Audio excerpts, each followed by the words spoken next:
Okay, hello and welcome back to a new stream on my channel with me, Jay. And today, I hope that was all in stream.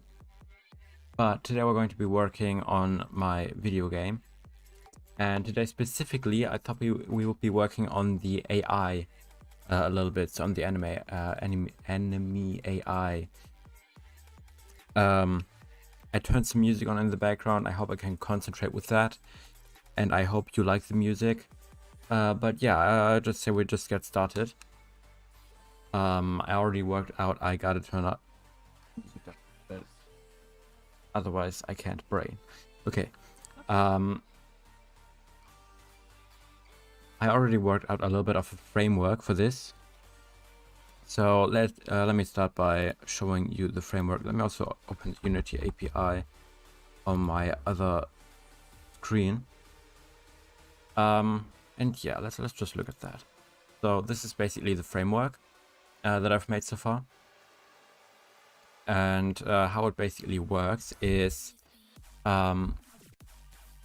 have got, normal different inputs. So we got all of these lists here, which enemies in range, enemies visible, and enemies audible. And they are all obviously for different things. So enemies in range is just all the enemies that are less than this far away. So these are all enemies that are still in viewing range mainly. Then enemies visible is just more for the angle. So, obviously you can't see like 50,000 degrees to the side. That would be kind of weird. So because of that, that's kind of handling that. And it's being stored in here. And this is just a variable with which you can set like the field of view. And then there's also enemies audible, which is obviously for all the enemies that are at a closer range that you would be able to hear normally. So I've already made all the loops that we need to check for this. So enemies in range is just an overlapped sphere thing that is like from the center, from like the player as the center, and then everything that is within the range that is like this, like this variable. And then it just adds it onto here at the start. Then for this is a little bit more complicated. I found this somewhere on the internet and just kind of ripped it because that's what you do as a game developer apparently. But we first have a target direction, which is enemies in range I. Because we're in a follow, we can just use I to indicate the index in the array that we are on. And the position of that, because it's a transform, we can just use position.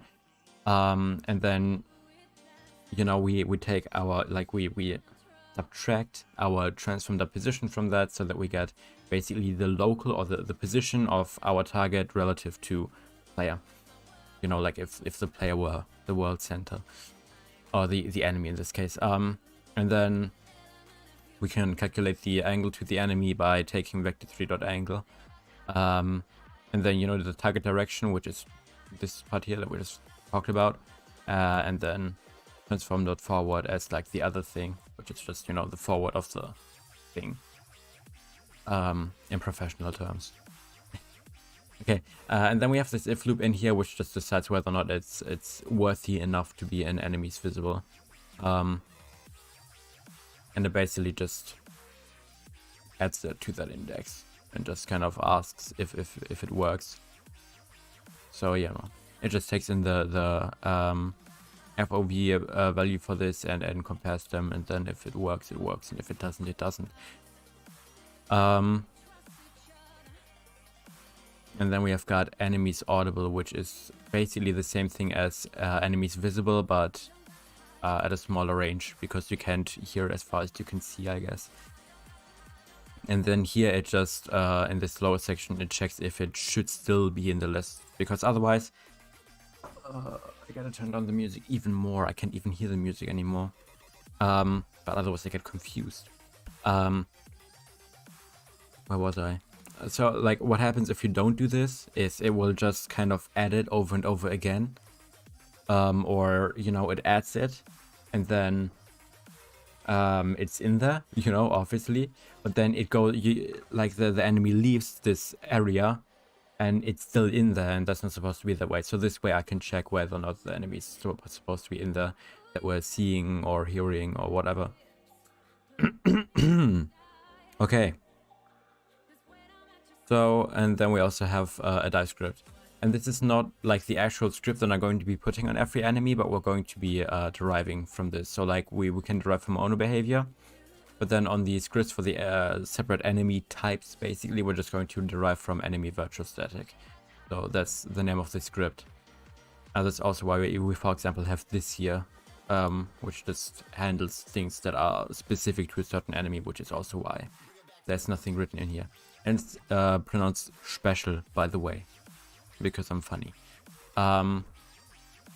Okay, I'd say we just continue onward by selecting a target. So that's going to be a little bit difficult. You know what, before that, let's do something else that's going to help with that. I have to think about how I do that. Because basically what I want to do is I want to like, you know how in video games there's like a certain period where the enemy isn't certain whether or not it sees you, or it's just having, I don't know, problems in the brain, and I basically want to create that same effect. Okay, so I just wanted to look here because reasons. I can put this on the, oh Jesus, that's so cool. And you can also see the chat for no reason. Isn't that amazing? Well, whatever. Exploring OBS. Yes, that's fine. Yeah, I'm just going to have to check the chat over my phone. I suppose that's fine. Give me a second, please. I already forgot what I meant to say anyways. Okay. One second. Okay, okay. Great. Now I can look at the chat. Great. Okay. Good. What was I? Okay, yeah. And whether, yeah, as I said, first the enemy gets kind of, like, doesn't know if it's actually seeing things or if it's just seeing things. Okay, so I'm just going to make this following way. I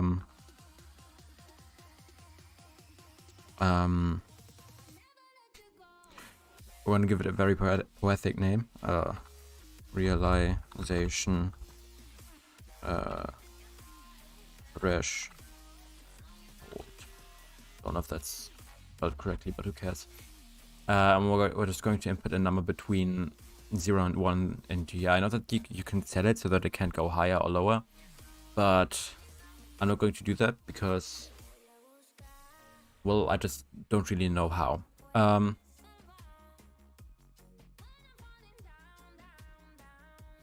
Okay, so this is kind of difficult. We're going to do, let's actually give this some distance, and then this the sides whether I don't know how to spell.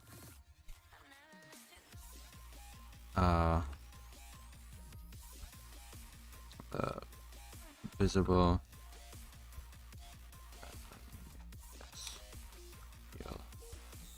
Let's also put this kind of like this. Okay, so how I'm going to do this is we're going to get the list of visible enemies. And we're going to check this. So for loops are just int I equal to 0. So we create a new int here that is just for the for loop. So it's not going to be used anywhere else besides the for loop. And we set it to 0. And then if I is smaller than a certain other variable, which in this case is the length of this array, just to explain real quick what I'm doing, then we want to go one further, which we'll do by just I++, you know. And now we can just say, I'm getting confused because of the music the whole time, but I'm getting bored without the music. That's very cool. So what did I mean to do? Okay, we want to go ahead and just kind of enemies visible, and then we can say I, so that we can get one transform and not a transform array. And actually we want to get a function with this, but let's do it like this for now. And then transform dot position.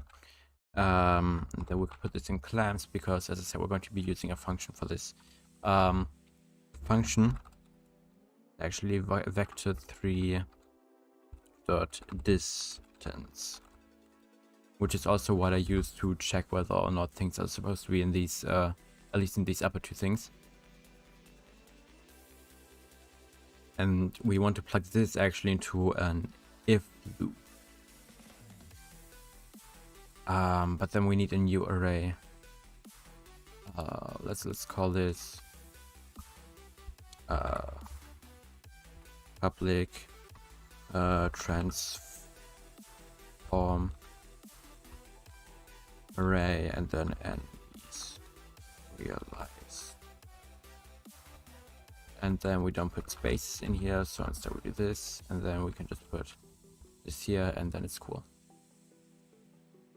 Okay, and then we can say if, and then we do this. And okay, what did I mean to do now? Okay, we can say if this distance is smaller or equal to our enemy range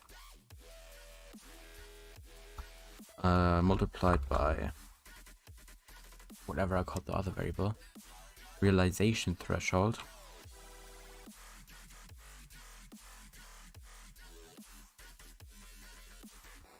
Do you spell words? Oh yeah, that's the word. Realization. Okay, great stuff.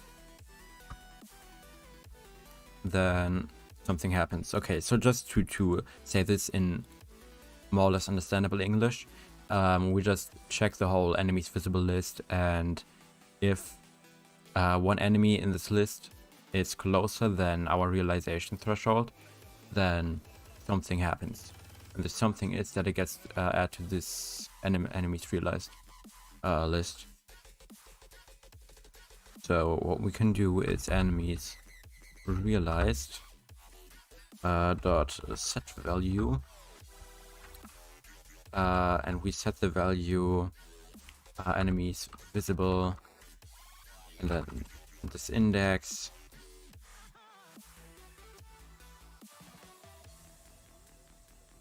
Second. At index I. Yes, that is in fact great.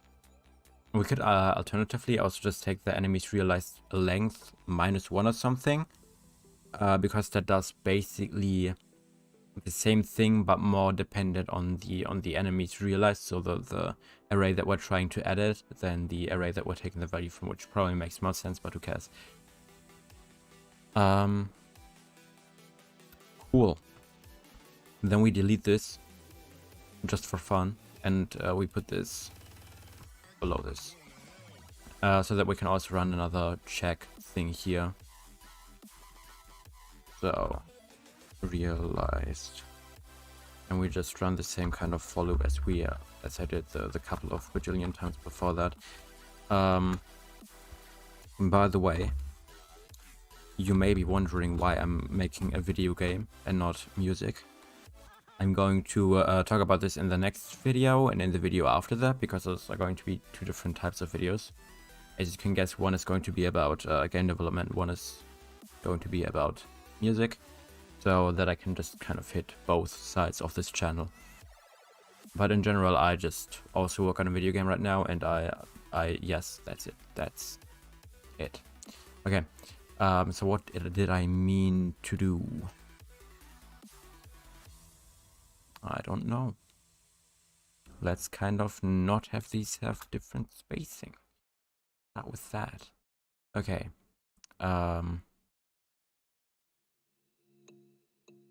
Right.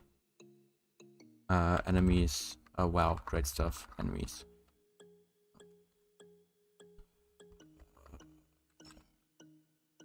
Realized dot length. Then I plus plus. And then we do this. And in here, what do we do? I mean, we could... Okay, somebody wrote hi in the chat. I will say hi back to you. I very much appreciate your company. And now I forgot what I meant to do again. That's great. That's wonderful.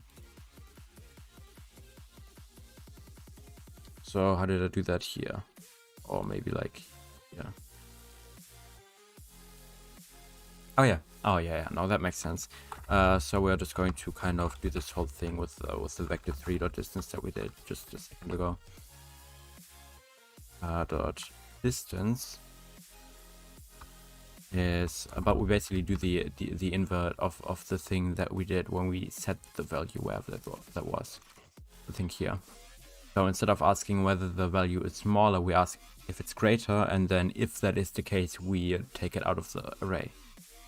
Right, that's very brain. Okay, so how do you think again? I'm forgetting things. Okay.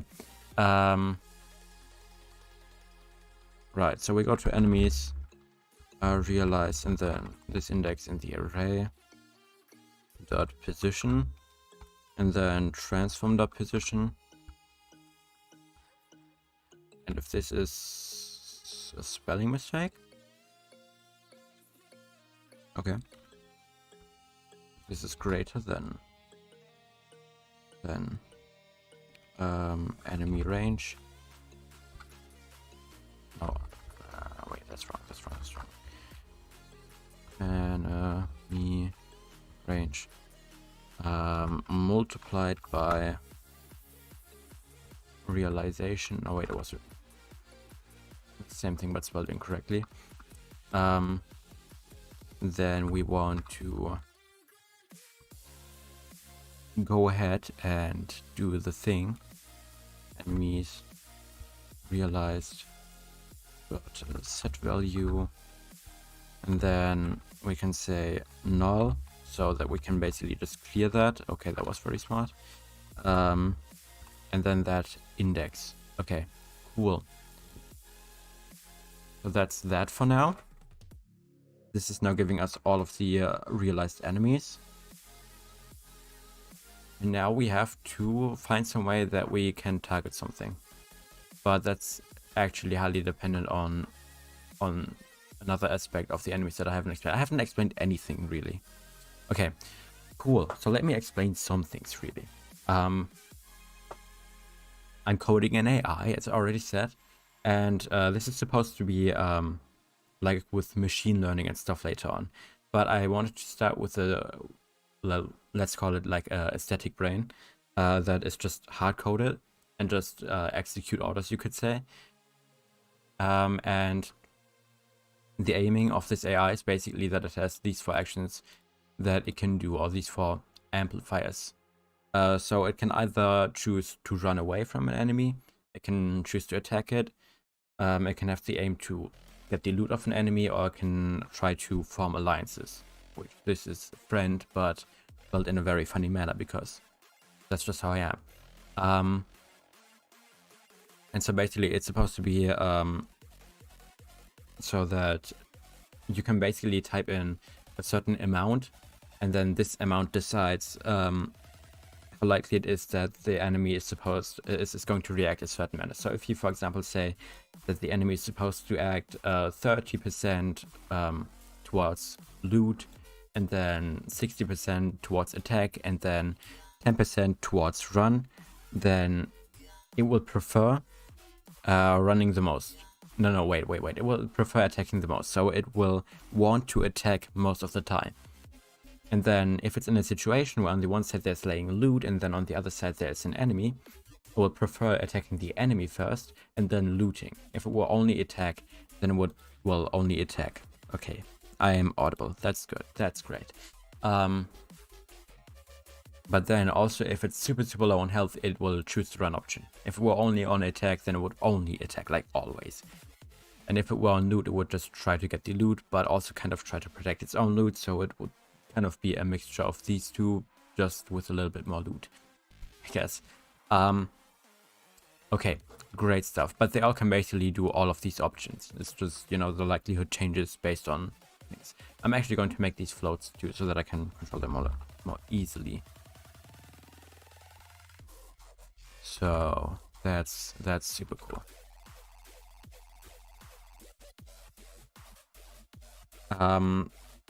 That's also pretty difficult.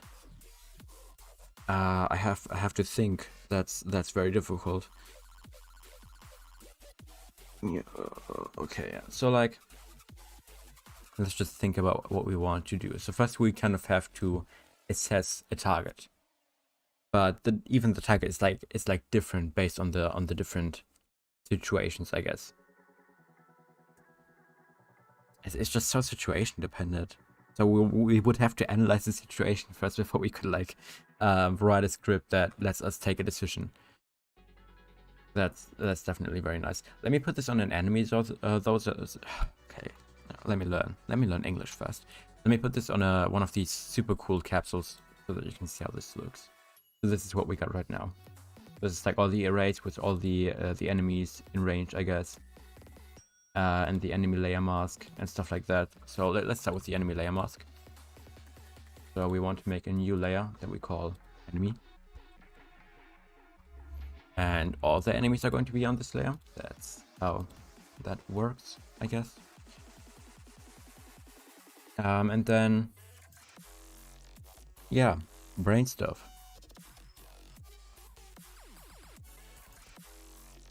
Okay. I didn't even want to open up OBS. No, I just completely forgot how to think. I like to do that quite often today, don't I? Cool.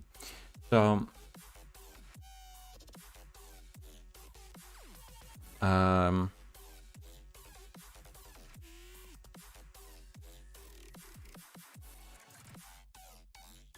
we should maybe first just write out general states for the different kinds of things that it does. So let's make a couple of public super fun voids. I'm going to make them public for now just because that's, I guess, a safe way, so that we can edit it from anywhere and access it from anywhere. Run. We'll probably need like a transform for this so that we know what to run away from, but we'll worry about that in a second. And then another public void that is going to be attack and all the fun stuff. Great. Then we have attack. We have loot. And then we have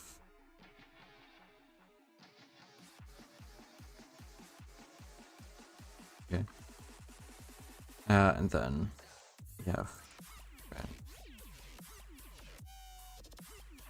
so okay. If you want it that way, then I'll do this.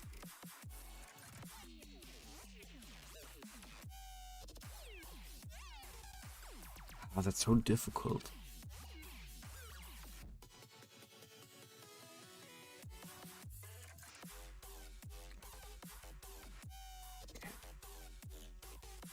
It's really difficult, actually. I'm going to take the headphones off, in fact, so that I can think more easily. Hold on. So what we basically want to do is we want to have a modular system which allows the enemy to decide an action based on a situation, you know, because that's how you decide actions. And basically we want to make it so that these actions get influenced differently by these things. Okay. Cool.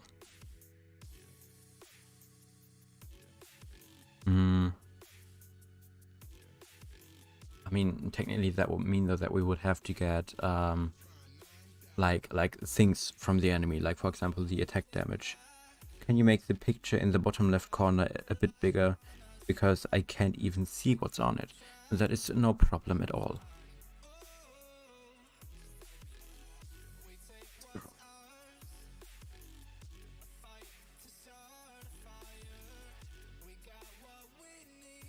Okay, that was like a 2 out of 10 joke wise. Yep,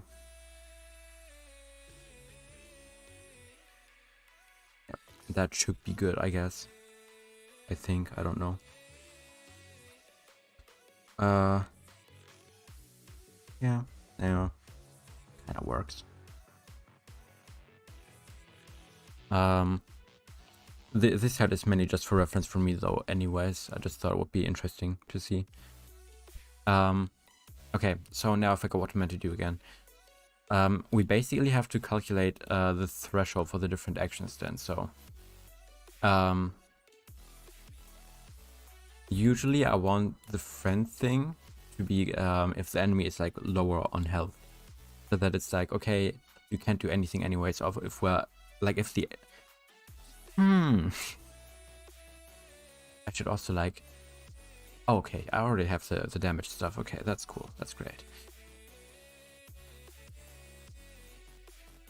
Maybe kind of like this. Yes, I am. I'm using Unity because I learned how to code in Unity. Like, I kind of just by accident learned how to code. It happened without intention. Why am I so good at remembering stuff today? It's like different. Okay. So basically this value could decide how much health we have to have before we ask an enemy, like do you want to be my mate? So that we can actually do this by if let's first like make a line comment so that I can like know what I'm doing. Check for the different actions. You didn't hear that.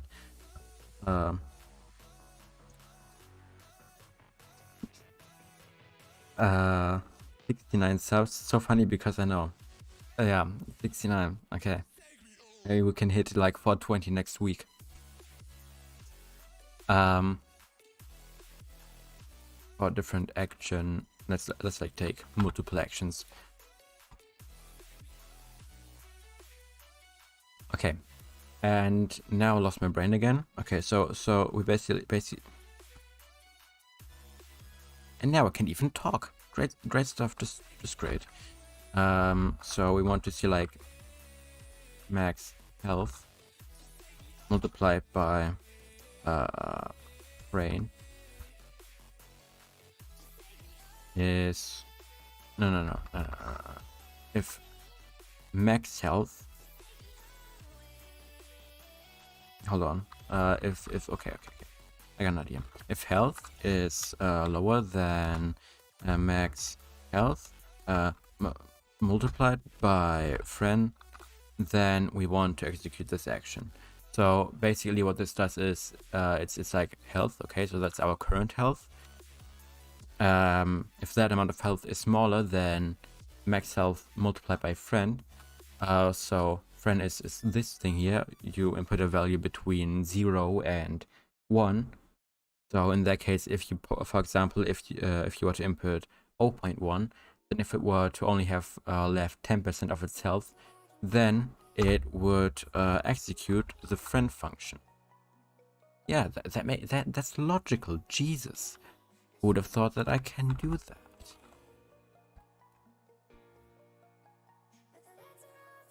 Okay. The question is who we want to friend then.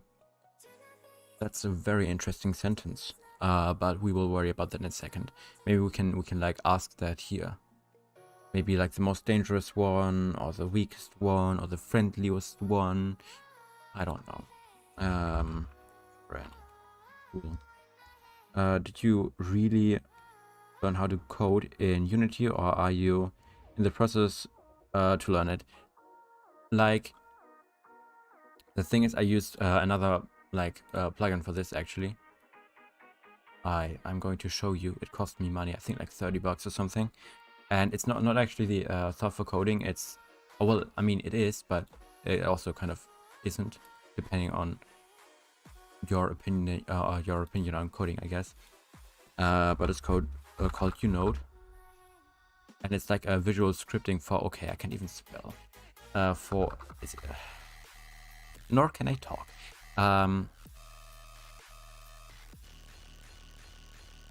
That's why I can't spell that. That explains a lot. Unode, okay. It's a visual scripting plugin, is what I meant to say. And I can not only do visual scripting, I'm doing marketing for this plugin. Whatever. It's not only visual scripting, it can also like show you what the script would look like if you were to have written it instead. And it can also like pass to a script. So like from visual script to like actual C#. And I kind of learned how to code through that. And I don't know if I can say that I can code now, but I kind of can code now. So that's kind of cool. Like run, and then check, great stuff, and then what's the other action? Oh yeah, loot. Okay, cool. So we're just going to have like, wait.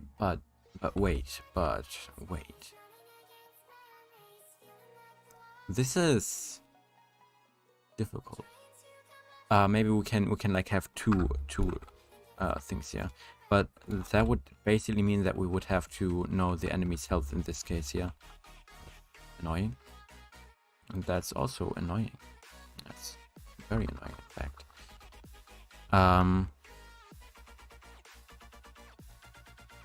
So like my idea is that here I instead ask whether or not the enemy has like a lot of health left. And then if that's the case, then we, like, if that isn't the case rather, then we want to like kind of like, you know, ask them if they want to be friends. But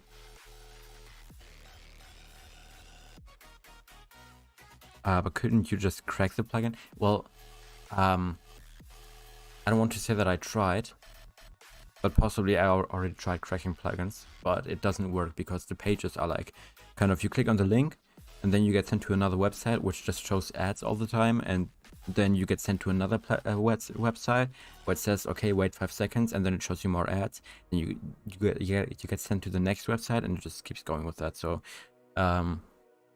probably some way yes, but I couldn't find anything. Okay.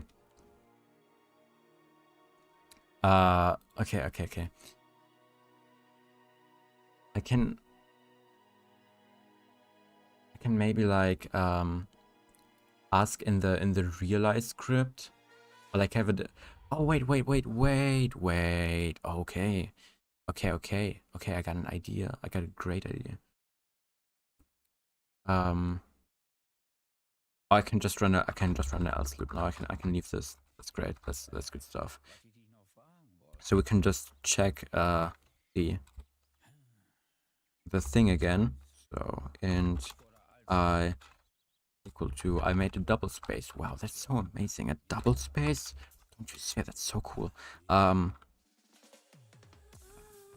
do you English enemies realized? And then we kind of do this super cool trick that is kind of like this. Right stuff, and then we do I plus, and then we can say in here if, oh, wait, maybe let's like make a local variable for that. So I'm just going to access basically the enemy script in here now, but I actually have to think how I do that. That's pretty difficult because like the idea with this is that this is not like the final script. Like I'm not going to actually put this on game objects as I did here. but instead we're going to like code other scripts, but then access like this script from here. So, you know, currently we're inheriting from mono behavior, which means that there's like a base class that is called mono behavior, and we basically like override this like this class. But then when I write the different enemy scripts, I instead want to override this script, so that we kind of like have this as a base thing, and then we can build upon that, so that I don't have to like recode everything for every enemy, and instead it can just be all computed in one script. But what makes it difficult is that because of that, I can't just check for one script. And that's very difficult. That's making it not a lot easier. I could try to make an array of scripts that use this. That would also not be easy, because I would have to fill that in manually. I can't ask the script whether or not like other scripts are using it. I think I'll make do with that for now, though. I think that's like good enough. So public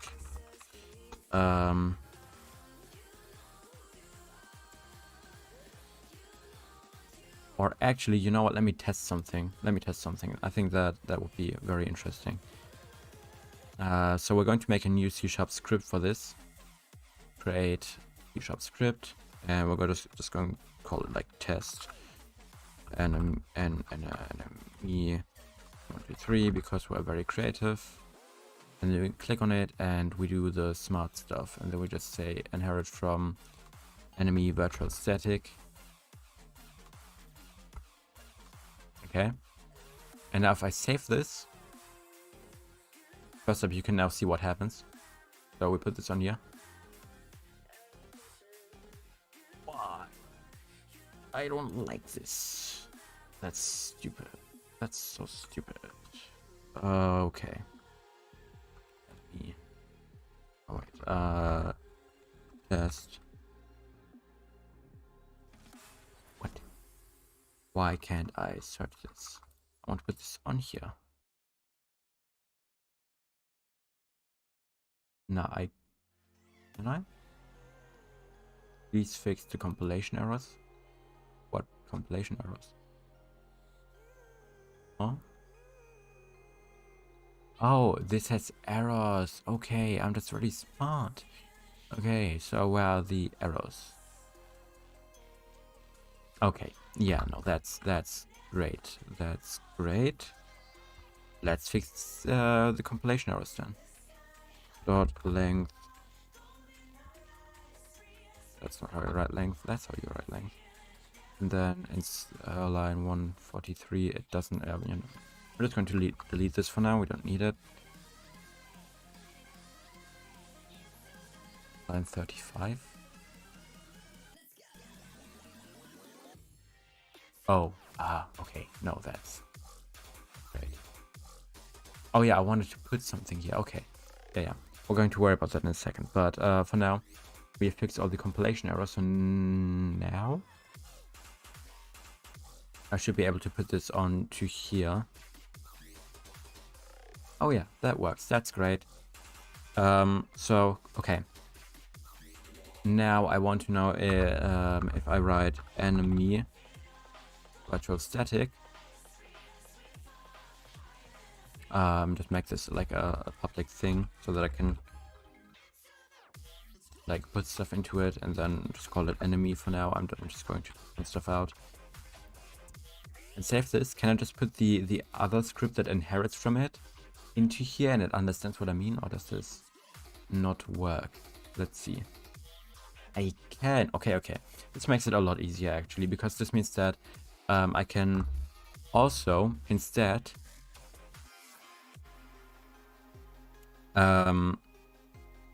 get like the script from the enemy. I can do this actually by going to enemy realized, and then index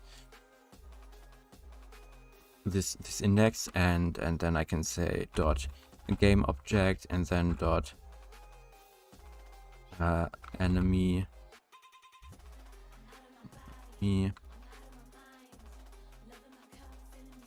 Spelling names is exhausting, so I'm just going to copy it from up here because I don't know how to spell. That is very cool. And then that's the line ending.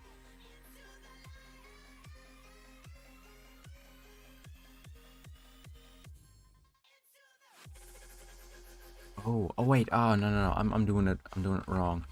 So what we actually have to do is call a different function, which is called get component. And then in here we can put our like function or script, and then it will get this component. And like this, it won't do anything, but we can assign this to a new like global variable that we can call, I don't know, like what do we call this? We call this yeah, a very creative name once again. And then we set this equal, so now we get this script from the enemy, and we set it to this, or well, other way around. We you know, we do stuff. Maybe before that, so that we don't get errors, we should check if the enemy has the script in the first place. So let's do that real quick. And then we can say isn't equal, so exclamation mark means like isn't, and then equal means equal, apparently. Isn't equal to null, so basically I'm asking whether or not it's existent. And then I do this, and then I put this in there so that we can get that.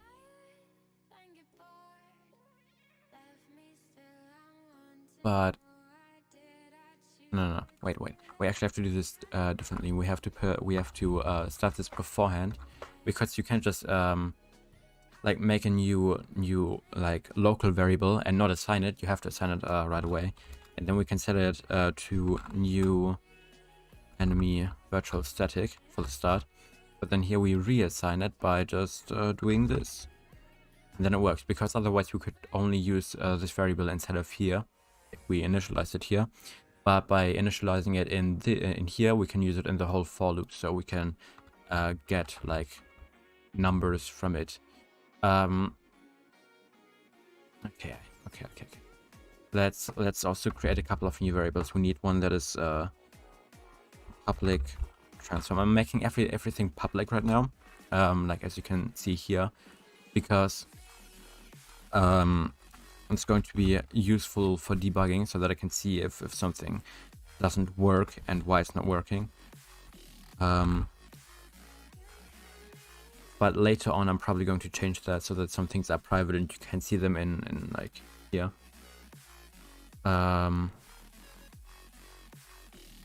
Okay, once again I'm asking myself, what did I mean to do? Let's think. Oh yeah, right. So I want to see whether the health of the enemy is still high, and if it's not, then I want okay.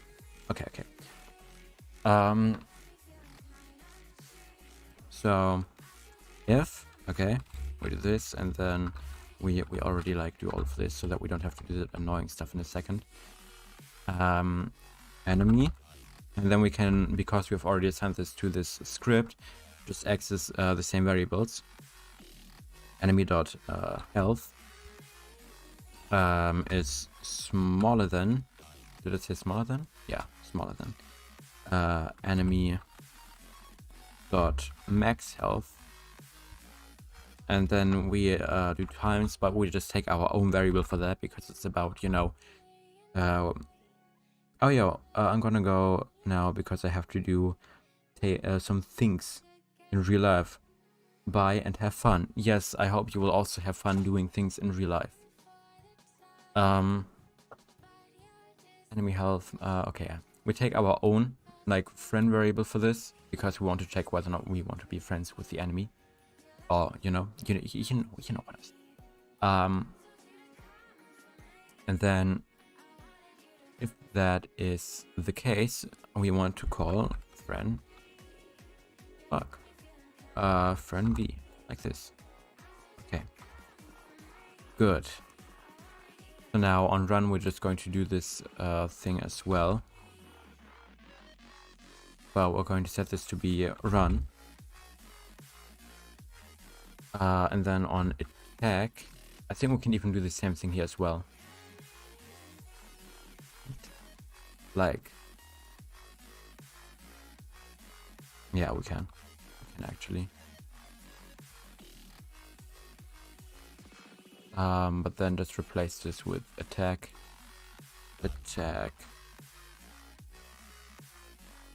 and then replace this with loot. So, but for loot we're going to have to change it up actually.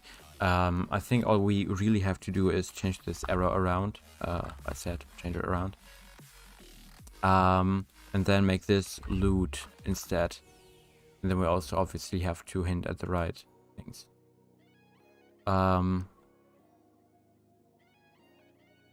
Okay, so for run we want to hint at run. Nope. Run V. And then here we want to hint at attack V. And then here I want to hint at loot V. Very nice. And then I also want to check like the strength of the enemy. So at least in here. So I'm going to be like else, else, yes. And we're just going to copy this script basically because it already has a lot of stuff that we need in here. But we're going to ask for some other variables. So instead of this, we're going to say if enemy dot max damage is greater than or max damage, maybe, like, yeah, right. We don't want it to be like wait. So if run is always like 100%, then difficult. We can basically turn this around, can't we? So now if this is greater than max EMG, but when we make this greater, then this will automatically have like a lower chance of happening. But we want it to be the other way around. Like, this is greater, then this is supposed to be happening less. We also don't need this. For example, if our max damage is 10 and we have a run chance of 70, then that doesn't make sense. That doesn't make sense. It has to be this way around. And then we have to find a way. I have an idea. Minus, and then we put this in clamps just for safety. Minus max damage minus wait, multiplied by run. So basically what would be happening now is if we would have a max damage of 10, then we would basically say like and we have a run chance of 70%.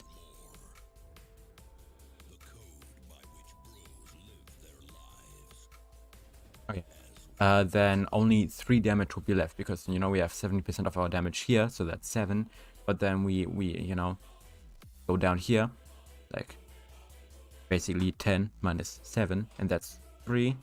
So if the enemy damage is greater than that, then we're going to run.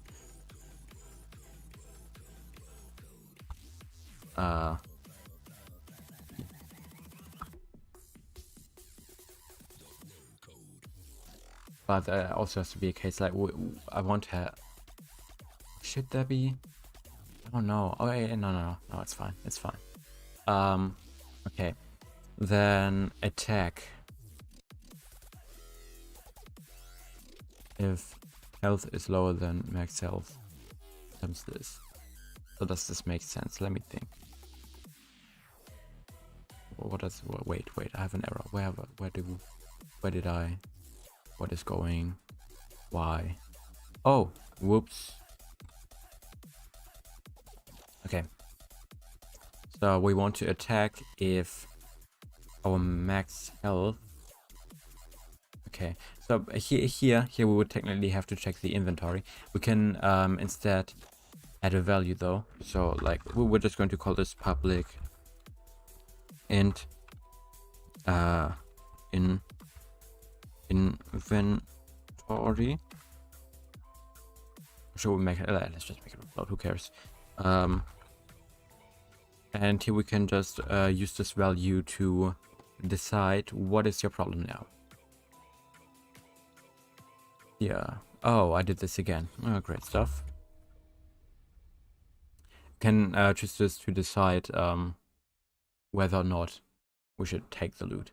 First, we want to check for health, obviously, but then we want to check for the value of the enemy.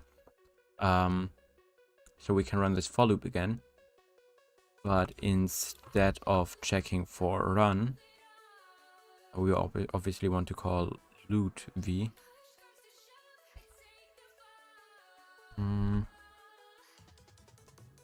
And then this can stay, and we want to see if enemy dot inventory is greater than max damage is greater than. Yeah, that makes sense actually. Inventory. I might have to play around with this, but inventory. Yes, take this. Just take this. Inventory. Okay, so let's imagine 1 second. Let's imagine we were to have 70% loot. Like we would want to loot to 70%. We'd have 10 items in our inventory. So then that wait. So that would leave 7. So that would leave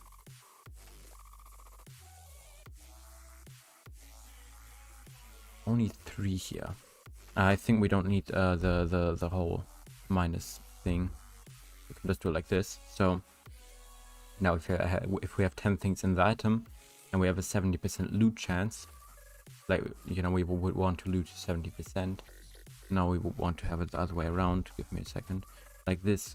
Because then, you know, the other enemy only has to have 3 loot so that we attack them.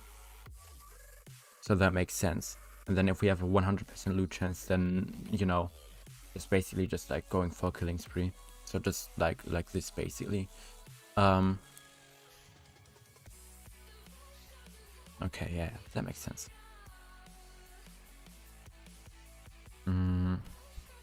Yeah, I don't know what to do in these here, but I suppose I'll have to know. We will also want to set certain. Oh, wait. We should first set target. Like we should first just set a target. Oh, but we have to do this based on this. And then I kind of like treat it with weights or something. I think that makes sense. Okay. Yeah, let's try that. Let's see what happens. Just kind of going to organize this because I don't like, you know, unorganized stuff. Okay. This is actually getting kind of exhausting, you know. Being kind of exhausting. Okay, so in run V, we would want to know what our target is so that we can run away. Why are you hinting at 2 things? You want also. Okay, I understand. That's great stuff. That's wonderful. We can save real quick, and we'll see this update. Right? Oh, we have a target. Okay. So on run V, we want to take the enemy that is closest to us, obviously. So let's also insert like a transform that is enemy, right? Or like, should we just insert the arrays? I think we can just insert the arrays. That's cool. So we'll call this transform array enemy.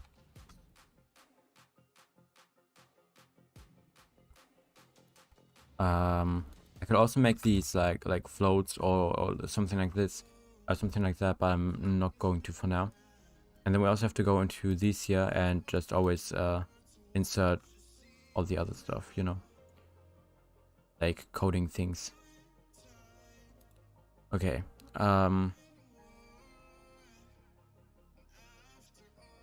Okay. So yes, and then we just always insert our wait, realized this.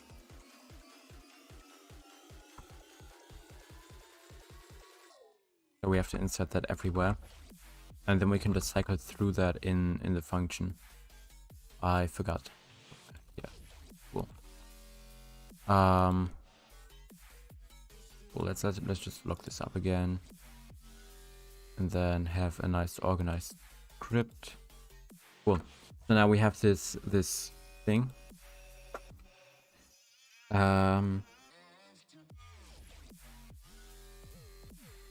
Okay. So how we want to do this is we basically want to have different targets. So let's clarify that here. Oh no, wait, this can be the final target.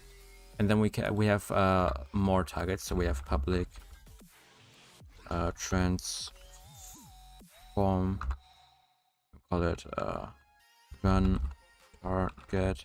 And I'll just copy and paste this a couple of more times. And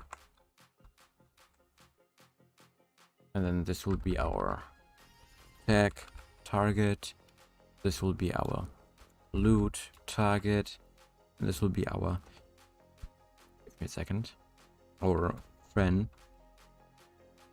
I have to sneeze, but the sneeze doesn't want.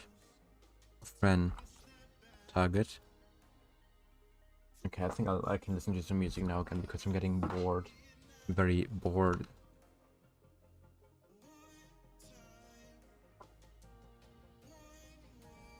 Okay, now I also know what you have been listening to. That's great. Okay. And now I also forgot how to think.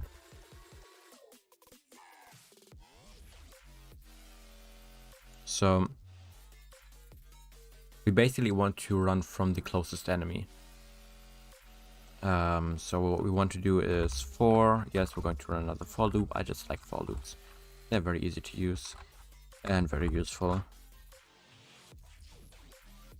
For enemies.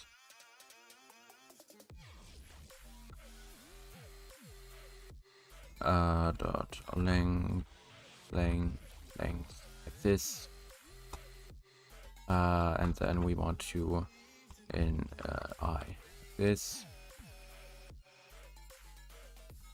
I plus.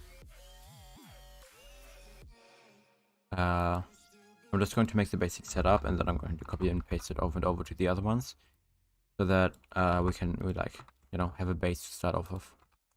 It's going to make it a lot easier.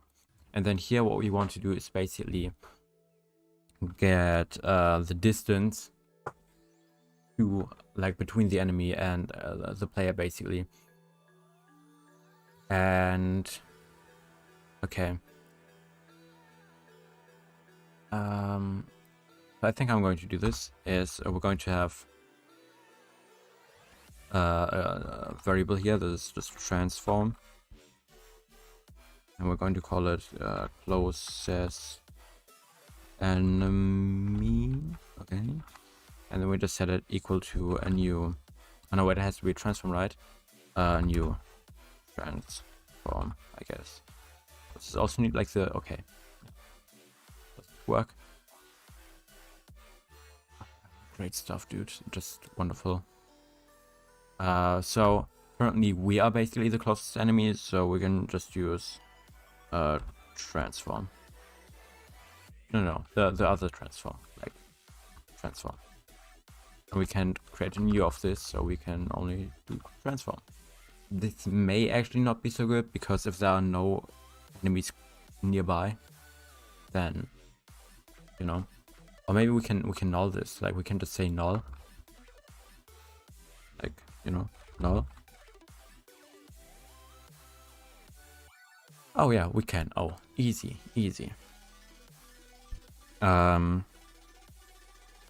If enemy dot position. No, wait, we want wait, let me make a local float. Float. Let's call it low or and we set it to 0 for now. 0 F for safety. And then okay, if vector 3 dot distance and then we just plug in our variables, so we got enemy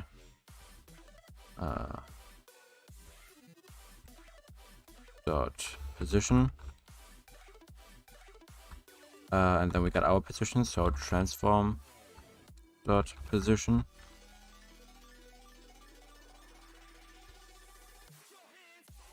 right. If this distance is lower than the low score, yeah, we'll want to take our legs into the hand. Then this is our closest enemy, so we want to set closest enemy equal to enemy I, and then at the end of this function we want to set run target, or what did I call it? Yeah, run target equal to closest enemy, and that's it. Okay, that's what we do in here. So we basically just check for all the enemies in you know, whatever we plug into here. So that's probably just all realized enemies. And then if they are close enough or closer than the closest enemy has been until now, then we want to set this to the new closest enemy. And then at the end of this function, of this for loop basically, or after this for loop, we want to set run target equal to closest enemy. So that's that. So, and here we basically want to do the opposite, well, so we can also just kind of copy all of this, I guess. That's very nice. Okay, and then set run target, but we're going to change this to attack target. Attack target. My nose. Okay, but we want to change this thing. Oh my god. No, actually, we also want the closest enemy here. Jesus. Just set these targets to different things, right? So the attack target is something that we want to move towards, while the run target is something that we want to move away from. Right.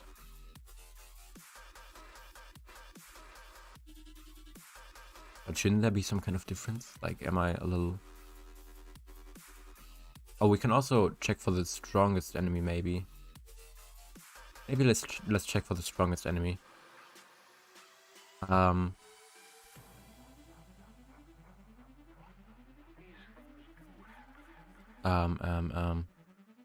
instead we kind of want this to be the strongest enemy. Strongest. Ah, yeah, you can hear it now. Okay. I have tissues sitting next to me, but they are so far away, like in arm's reach, far away. So instead we want this to be turned around. I said turn around, And then we want this to be a high score instead. Okay. High score. Then here we want to go and access enemy I get component, and the component that we want to get is give me a second, this basically, or something that derives from this. Where was I? Ah, there. Okay. And then we access a certain thing, which is, oh yeah, max damage. Yes, yeah, I think that makes sense. So, okay, now we're instead just looking for the thing with the highest damage and running away from that. And here we just want to attack the closest one.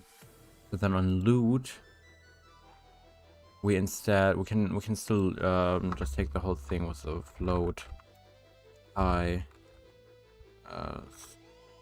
score set it equal to 0, nope, not O, 0F, and we can still do the whole thing. Oh wait, no, the low scores instead in here, and then here we have the transform instead. So let's transform, we call it, I don't know, like richest enemy and anime enemy, yes, it's equal to null for now, because I have no idea what to set this to otherwise. And then one could say if I lost my brain again, I'm losing my mind. Okay, so god damn it. enemy I, then dot get component once again, and then we can just do the same thing with the, and at least, like, thanks, that's very useful. What did I mean to do now? I always forget. Oh yeah. Inventory greater is greater than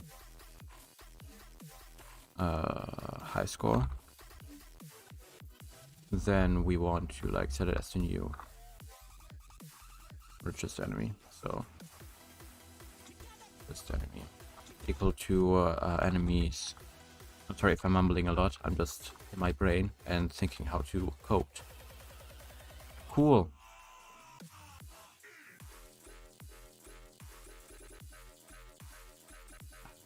I think here just the closest one makes sense, right? So if we say, okay,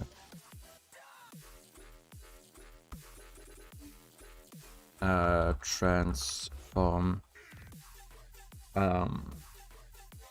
let's call it closest, how do you spell closest, right? Closest, yes, enemy, and me, null. Okay. And then we want to have a float low score again, just for, like, you know, everything being the same. No, wait, not, we don't want the low score to be 0. It would be counterproductive, because then we would never get into this loop here, because, you know, nothing can beat 0. Okay, so we're going to set it to, like, I don't know. Actually, there's a thing that is float max value. We're just going to use this.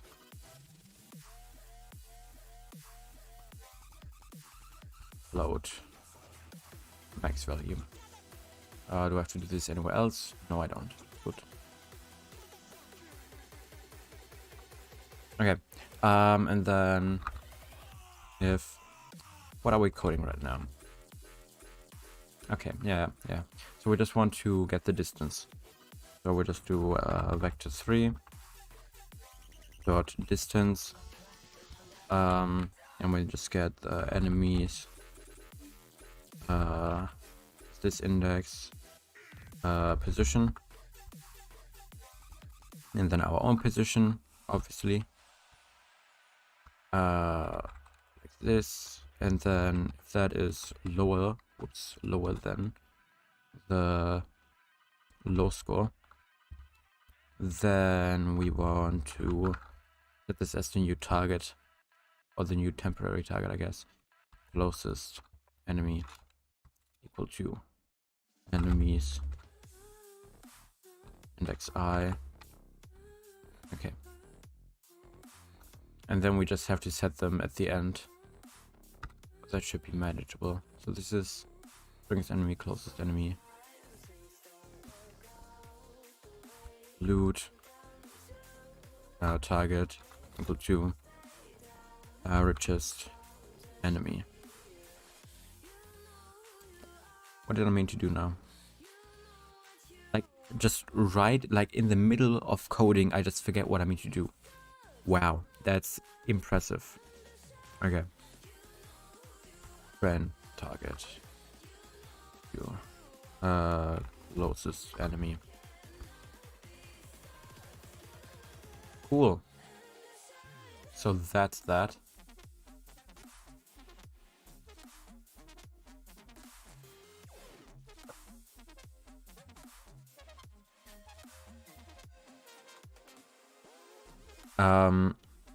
Let me actually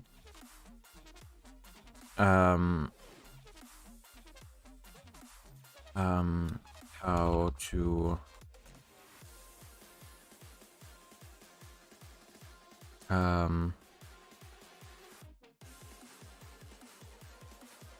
load the very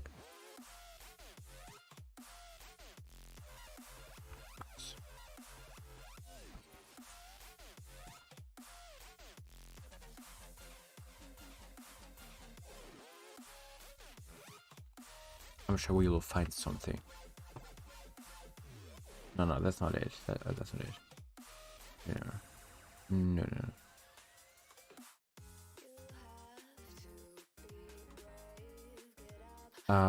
What I want to do is so that you can like go higher than a certain number. Like you can just do this with that. You know what I mean? Like on here, for example, it's just supposed to be between 0 and 1, but I don't know how to tell the code that.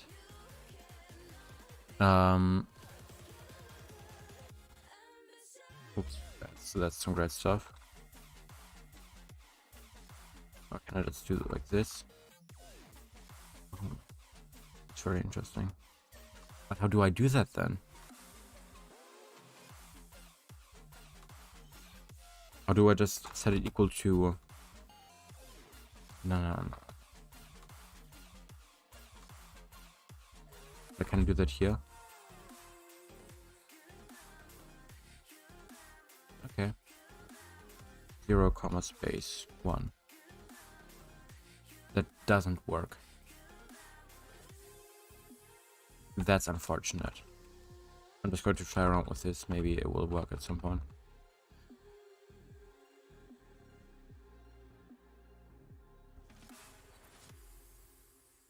Public lie. I mean, I know that there is serialized field.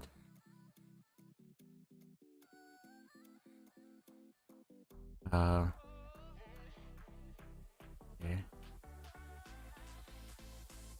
Is there like range?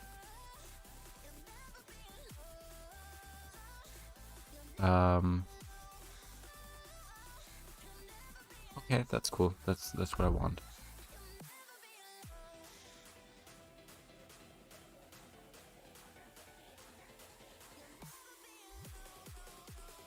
Where do you put that? I don't know.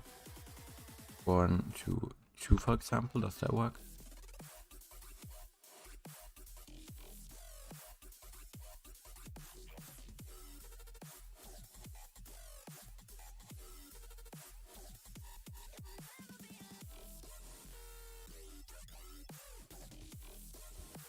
Wait, how does this work even?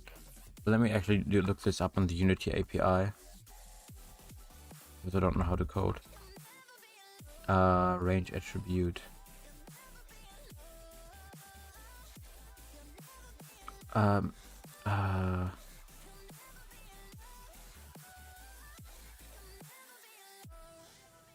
oh, wait. So, wait. 1 second. So how this is supposed to work is that I put like,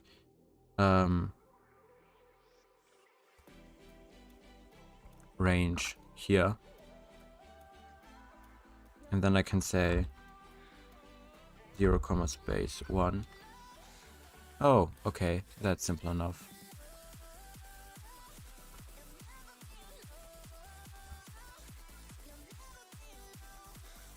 Okay, that's actually pretty simple.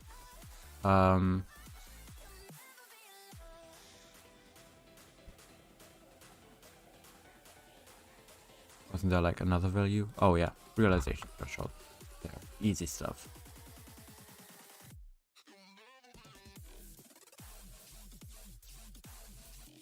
Oh yes, let's go. That's good. That's great stuff. I can actually like type in 10 here, but it won't go to 10. So cool. And I usually never go even this far for my scripts. I just kind of code stuff and then I'm just like, okay, I gotta remember that I can't do that. Let's even like set default values so that we can just kind of try it out. Although that won't make a difference on the script, on the instances that we already have.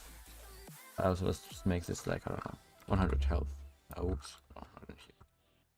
Max health, and then max damage is like, I don't know, 10. And then the max damage chance also has to have this over it.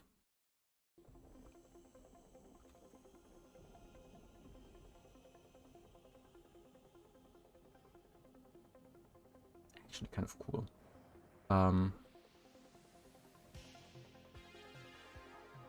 Let's make it like 0.5. And then we set this to enemy and player, I'd say.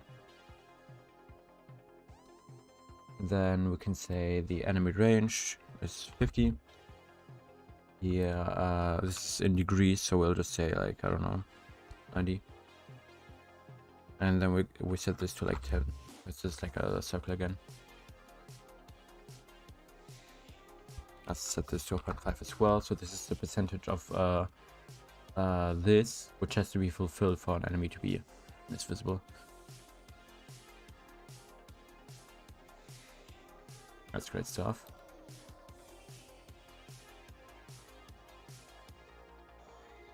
That does not seem to be working.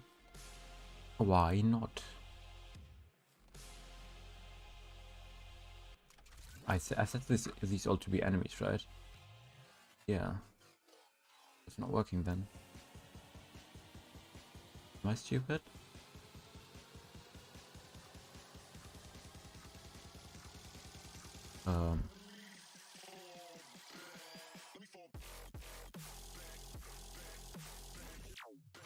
Copy component, and then paste component. Now, whoops, I didn't even mean to do that. Oh, I can't even do that because it says that as something else. We also have to set these values. I forgot that as well. I'm very smart. Say 0.1, 0.25, 0.25, and then we have 1.4 left.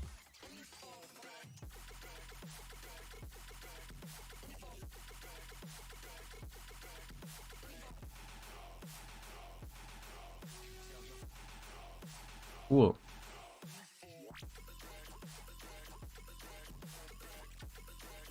That can't even be though.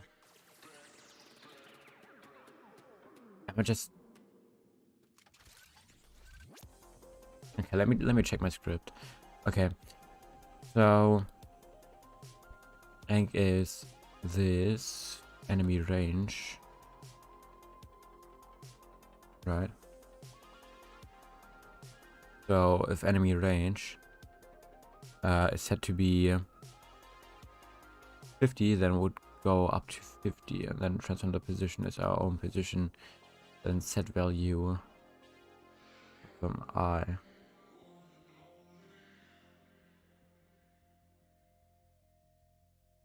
I mean, it should work. That's pretty weird. And no. I think they also all have colliders, right? Yeah. This has a collider. This has a collider. This has a collider. Also, or oh, they don't have rigid bodies. That's not good. Do they need rigid body? I'm just going to add rigid bodies for safety. And I'm just going to restrict them completely because I don't actually want any movement. So let's do that. And then we copy component and we paste component as new. Did that work? Yes, it did. Okay, so now let's see what happens. And then in capsule. Still nothing? Okay. Okay. I mean, it's pretty simple though. Like, what is supposed to go wrong? I'm just going to print a debug.log. Debug.log. And I'm actually going to call two debug.logs. So one is just going to be a string that says like lol or something funny like that. And then the other one is going to be debug. Okay. Log. Let me just watch my stream, man.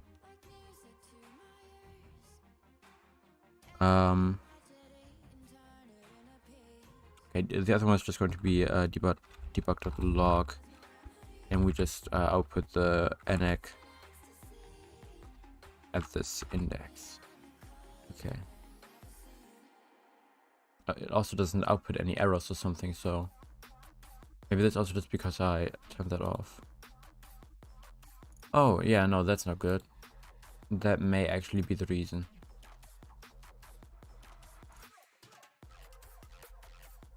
But it's not even being called. Why not? How do you erase work again? Can I not just add something? How do I do this? Okay. I thought you could just set value, but okay. I'm just going to thing that I normally do then. I'm just going to go through the different things that you can do in here. Like I just do this and then I do dot and then I just go through here.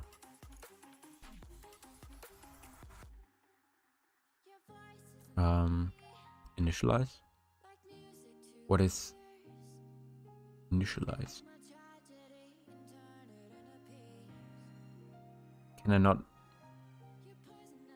like set the fixed size like to false or something?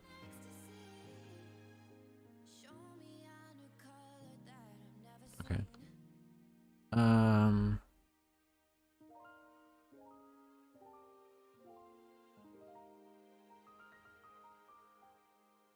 What does array dot initial do? Okay.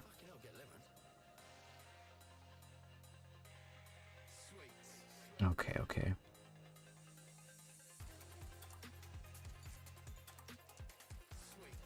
That's difficult.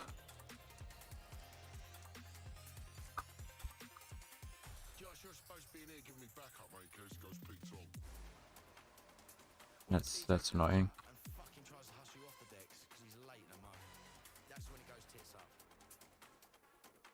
Give me Unity. Oh, I just can't spell it. That I don't know. Okay. As probably audible, I'm also getting a little bit tired, but who cares?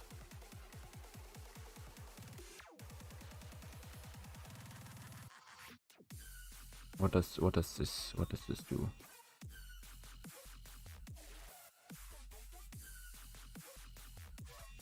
Okay, cool, great stuff. Oh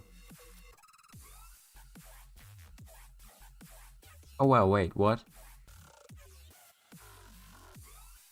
Oh damn. Wait, what? Since when does this exist? Oh, okay. This is only JavaScript. I don't Java.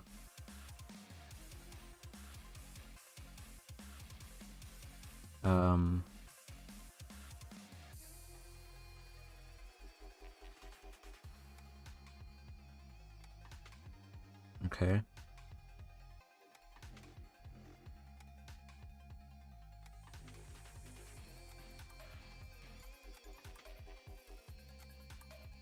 And okay, I'm looking at my second monitor button right now, by the way, because I'm trying to understand things. Okay, I understood that, but oh wait, I can also just do this in a smart way.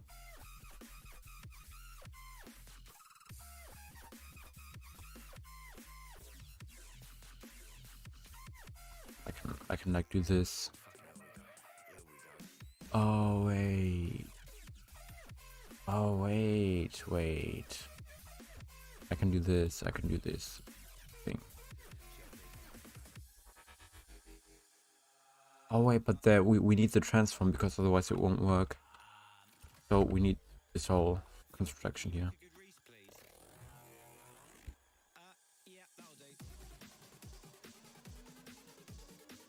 Okay. Size of a list is adjustable, so we should use lists instead.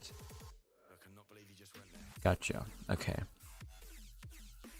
So we'll just do that differently. Shouldn't be all too big of a deal. Just gotta recode everything. That's no problem. List. Yes. Like this.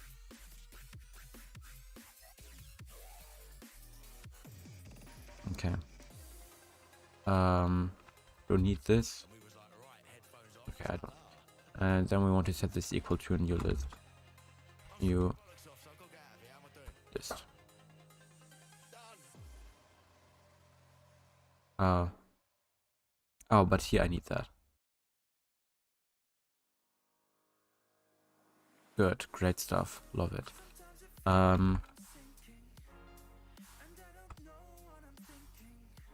Okay. I kind of had in the back of my mind that I might have to use lists, but I denied it. So yeah, we're seeing how that went. I suppose enemies realized equal to a new list. Okay. Like the only array that I gotta talk about, right? Okay. Add. Does it not need those bows? Oh, we also don't need the check then, right? I don't know if we need it. We might still need it.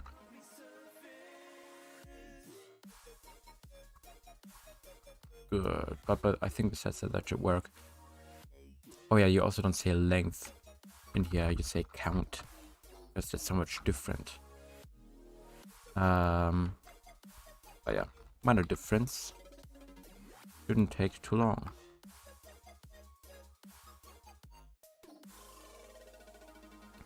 And here we have to do some more stuff again.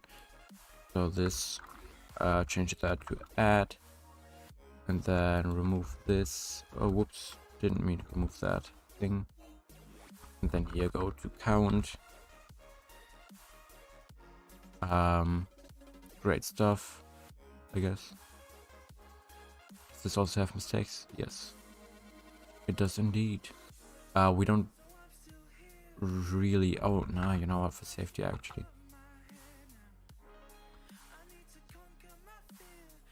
No, wait. Equal to lower than length. I++, enemies audible. Add. Yeah, no, wait. What is your problem? Enemies audible. That's the list. Why do you not want to be added then? Do you just not like the eye? You indeed do not like the eye. That is interesting. Okay.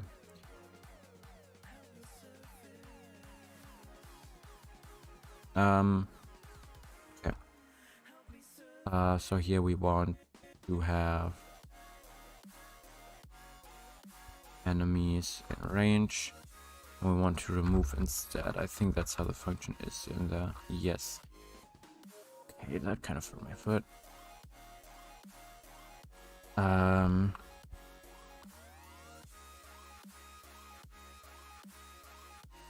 we remove again. I know that the stream is getting kind of quiet now, but I just have to concentrate a little bit. We're gonna get better after that though. Okay, great stuff. Visible. Yes. And we just take the index here. Okay, cool. Sitting upright and stuff.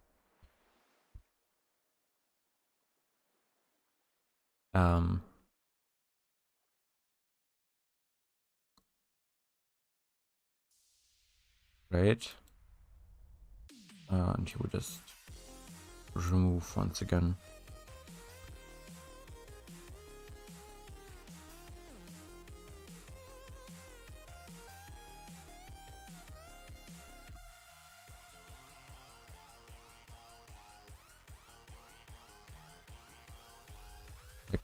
That's right. Okay. It's at least good that we can still use this stuff this way, I guess. Otherwise it will get a lot more complicated. Okay. And then here we remove again. And then we just plug this into here. Good. Great stuff. So much fun. What? Oh no, that aren't good. We want to convert this to a list instead.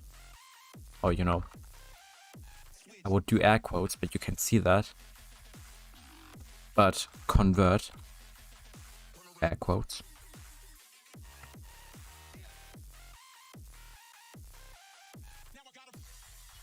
I'm just going to do this for now, and we're going to see whether or not it has a problem with that or not. We still may have a problem with inserting multiple instances of the same object into the list. So, for example, you know, because this is being fired every single frame, it could happen that it just adds the same object into the list every frame. I already had this happen, so we'll just see how we deal with that then. Maybe we can insert a check somehow for whether or not the object has already been inserted. Okay, so that was all that I can see, but I still see stuff. So on line 108 it says that there's a mistake. Enemies in range. What? Oh, okay, yeah, I forgot to do this. And then in line 150, so that's in this else loop. Now we still have length, instead we can use count. Taking a deep breather. 174. So that's here. We have count. I actually wanted to do a lot more inside the actual editor, like the Unity editor. But as it turns out, that probably not going to happen. because we have to concentrate a little bit on this stuff here. 105, am I blind? Yes. Okay. Is it happy besides that? I hope so. Okay, now we can test again. I actually wanted to initialize the machine learning agent today, but I don't know. We only have like half an hour left, so let's see how that works.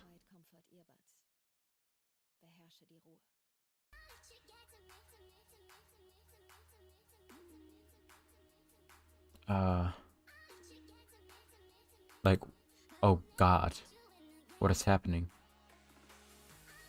Unity, do you need? Oh, gee, oh, golly. I don't know if the stream still has some kind of frame rate. I know that my computer doesn't like this.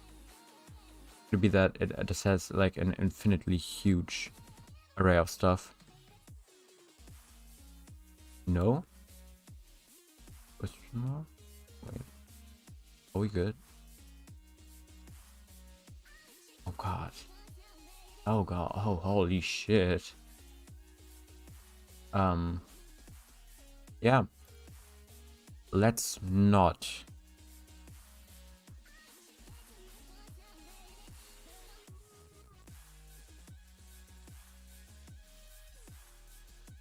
Yeah, this is going to take some time. Definitely.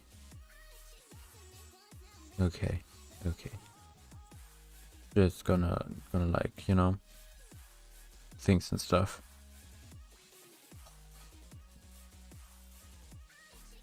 Jeez, it's like, yeah, that's what we gotta check for whether or not this thing is already in the array, because, you know, we have 3 capsules, and each of them is at least 1 bajillion times in this array. We should also be able to kind of not include ourselves in the array, so like, you know, this, for example, shouldn't include itself in its own array, because it doesn't make a lot of sense. Okay, how do I do this? Let's start by thinking. So I think I'm going to do this is I'm going to have a separate function for this, which is called something like check for object in array, or something shorter, where it does just that, and we just kind of run through the array and compare each object in the array to the object that was fed to us. So I think that's what I'm going to do.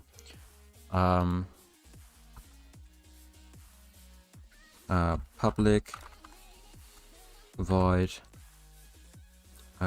check for object in array. Oh wait, list actually. And we take in an transform and an array. Oh, a list. So transform with the name of object. And then, oops, no. And then an list with the name of list. Am I allowed to do this, or do you want to like?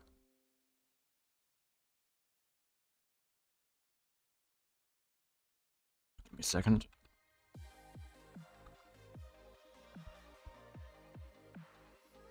And then do you want me to like kind of do this spicy stuff like with transform? Yep, at once. Okay. We just do this very simply. We just do another for loop. I equal to 0, and then if I is smaller than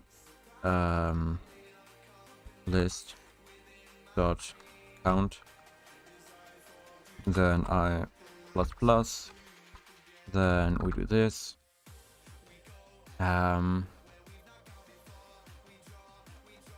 Let's output a bool.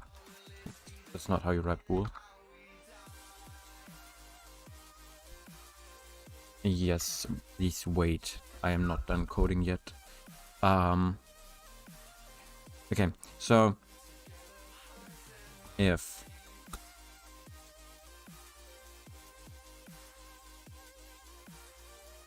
Oh wait, we can instead make this shorter by just writing is. It also makes more sense. So if list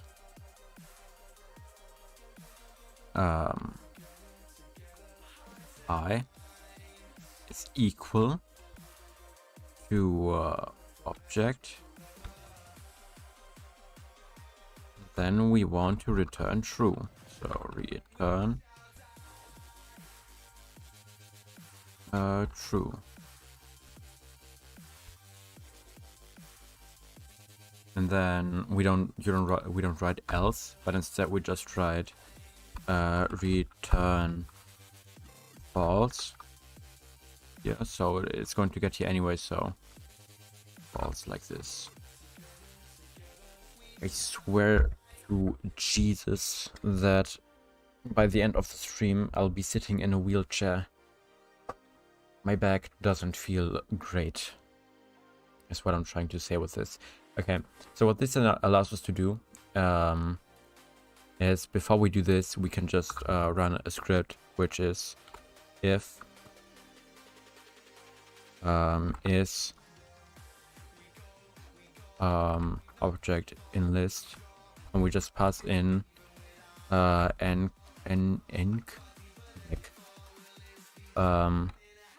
I no wait, first the list or first the object? Okay, cool. Enemies in range, is that what we're trying to edit here? No wait, enemies audible. Okay, enemies. Oh.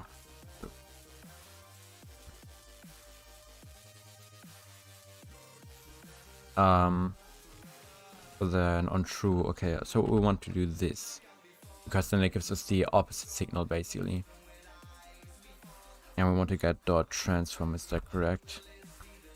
Yes, good. And then like this. Cool.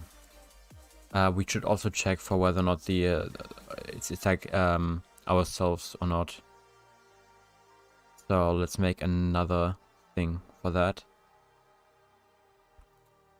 Just that this time we won't need the object for this, and we also won't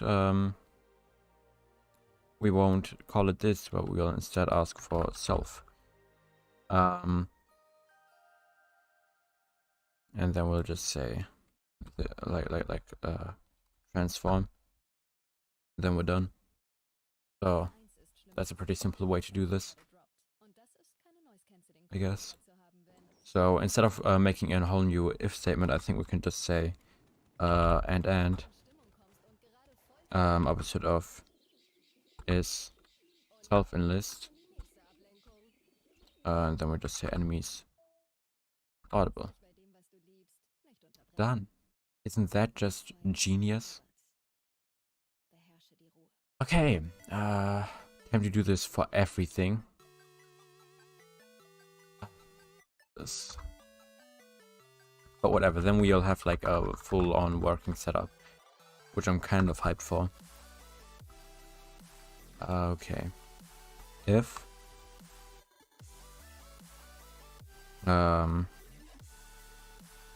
wait, did we you know what, we're going to check it in a second anyways.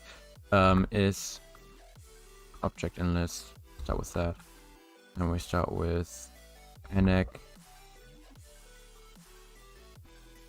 I, and then comma space in it enemies range, then we want and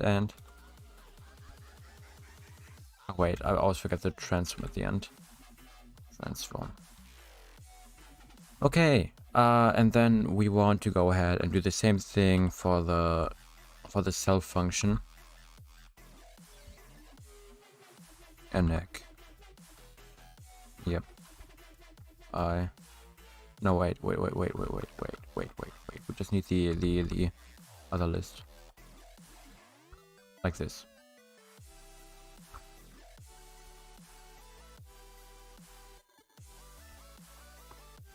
Good. And then that's this.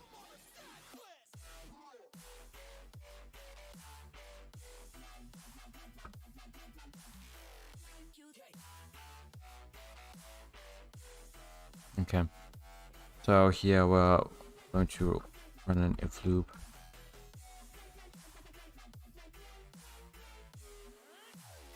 We start with is check in list. Obviously the opposite of that. And we first insert our enemies in range at this index, and then we do this, and we compare it to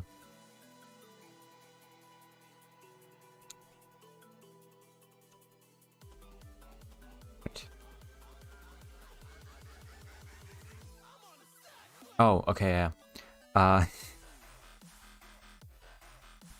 Oh yeah, and then enemies.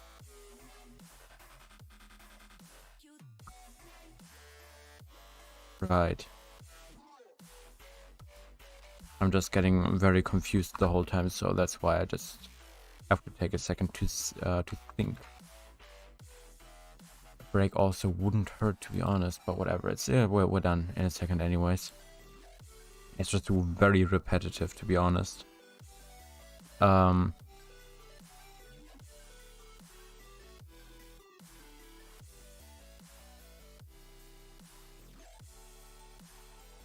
But, okay.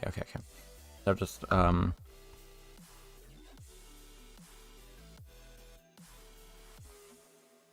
we just do that like this. So is object in list. Did I also do the self check? I don't actually know. No, I didn't. That's great. It isn't, but that's great. We could also just copy and paste this over and over again. That would be way faster, but this object is self in list, and then we just do the whole check thing. Enemies in range I think we no wait we just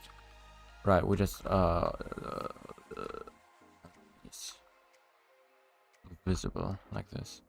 So let's just copy and paste this over into the other things like this. Yeah, sure, why not? And then we can kind of delete this and replace it with this, and we just have to replace this singular parts of this with the other singular parts of this. So we just do visible, and we compare this to enemies realized. Yes. Realized, and then let's search this for self in it's realized. Right. Okay. Oof.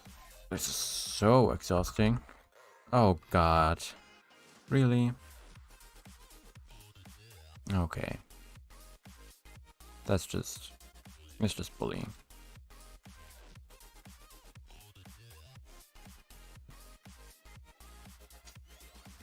I think the computer doesn't want to work either. I just click this here. I can. Ain't that convenient? Okay, so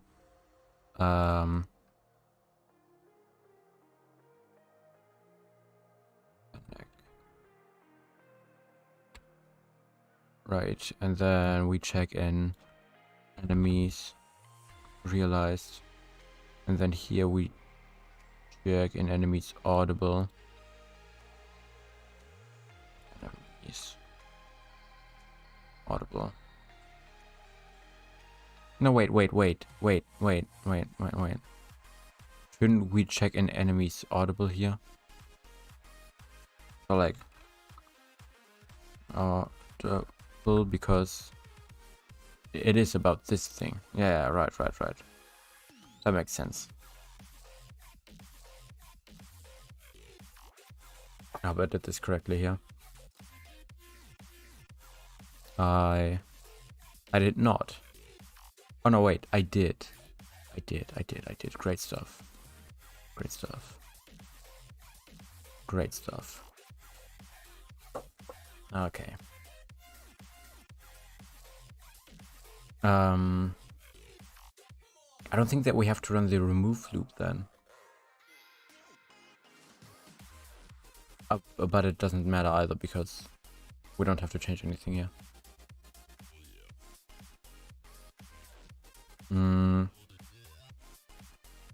I think that was it. I mean, we're going to see because, you know, frame rate, but I think we are good now.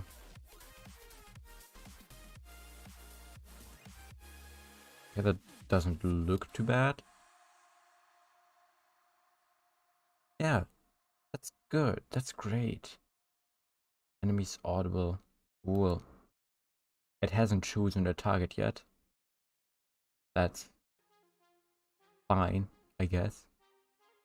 Let's like turn it so that we can see whether the FOV is working. I like to see both at the same time. I am afraid I'm not allowed to do so. I guess.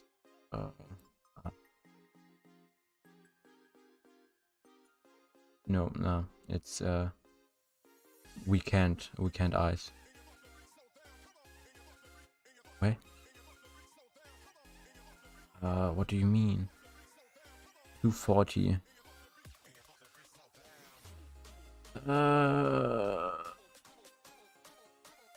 What? What? It says at line 240. Why? What? That doesn't even make sense.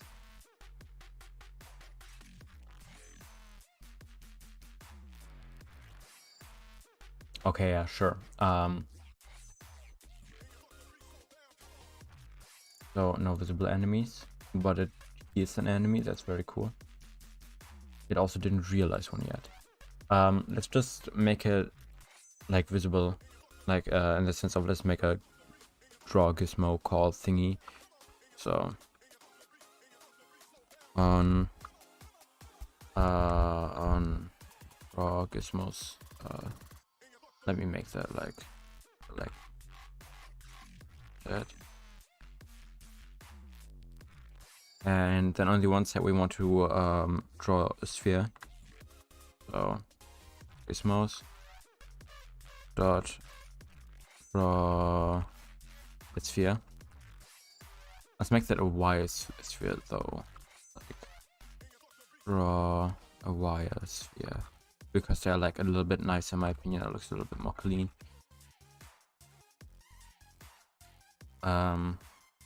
So just transform the position. And then also enemy range. Nice.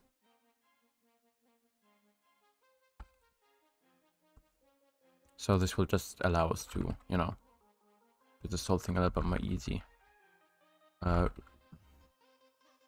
Realization threshold, yes. Okay, and then we also need like the whole FOV thing. I don't know how to do that though. Like I think I can gizmos dot draw ray, right? Starting from there, okay. Oh,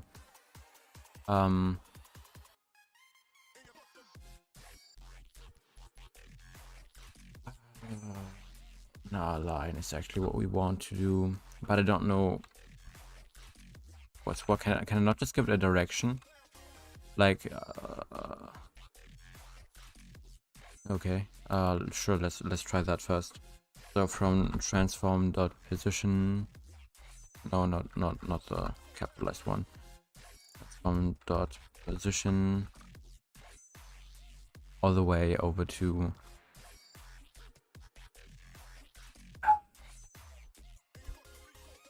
Did that work? Yeah, but I haven't. I know what I want to do, Like, I basically want to use the same function, like you know, do it the same way as we did here. But I don't know if I can do that.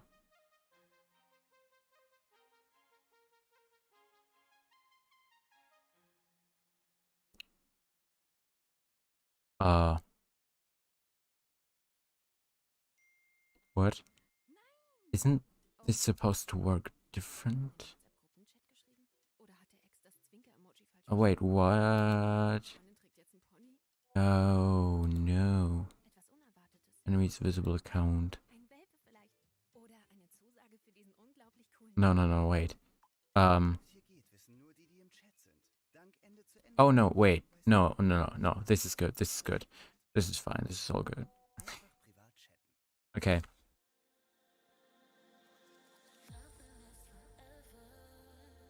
Okay.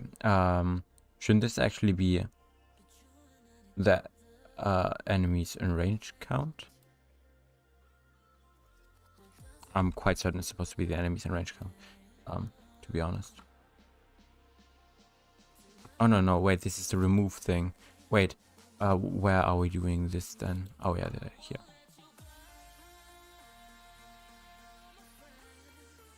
Okay, so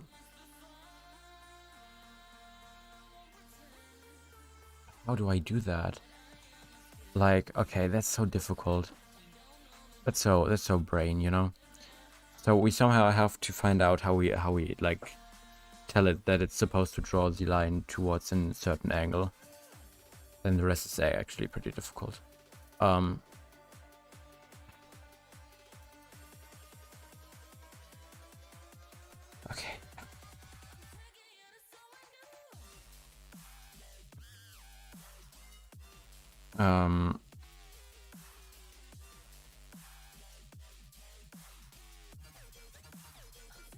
It's actually hard.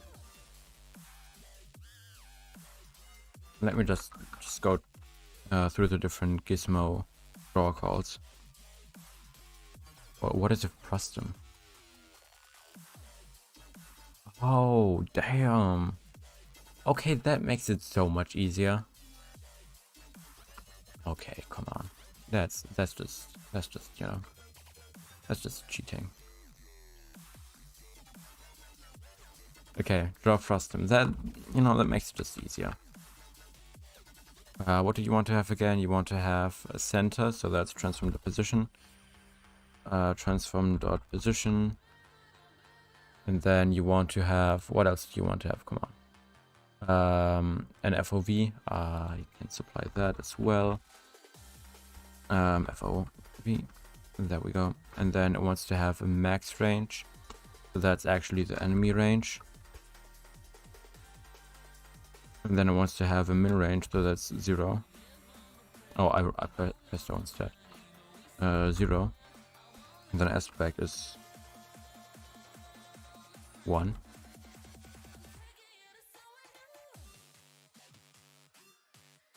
Right, 1. Is that cool? Cool. Okay, yeah, the stream is about to end, as you heard. But now, as you can see, it does things. It doesn't do them as I want it to do them. Oh no, it does. It does. Sort of. Okay. OV. Realization threshold. Oh god. That's 50? How is that 50? Let me look at that. Okay. So here.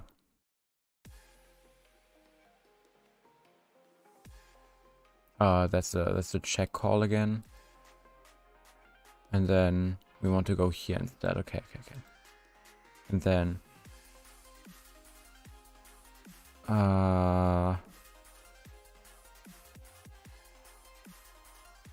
enemy range. Yeah, no, that looks good. Yeah, but right. Like, Look, the sphere, this is like the range, right? So this is how far we can look. Or the enemy can look, I guess. And then the realization threshold, though, it's this little sphere. And what I'm thinking is happening is that the code misunderstands me and kind of goes like, okay, so you want this to be the thing. But that's not the case. Like the multiplication of this. So I think this could just fix that. I don't know though.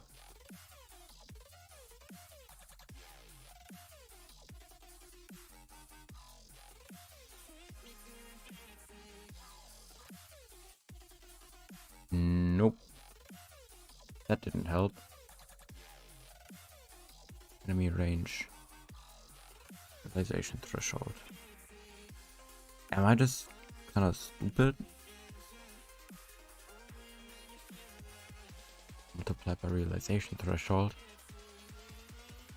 If it's smaller than that. Oh wait, oh no, wait. I just plugged that in incorrectly on the draw call.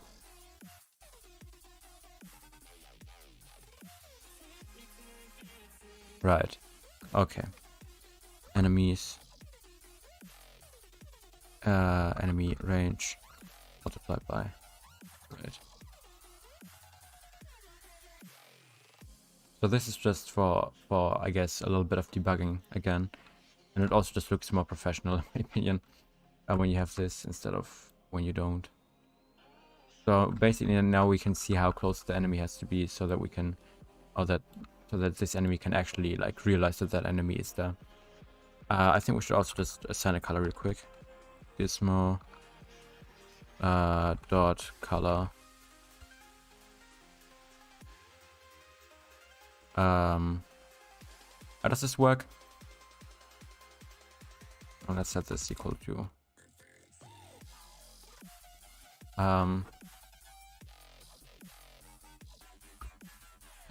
giz wait public color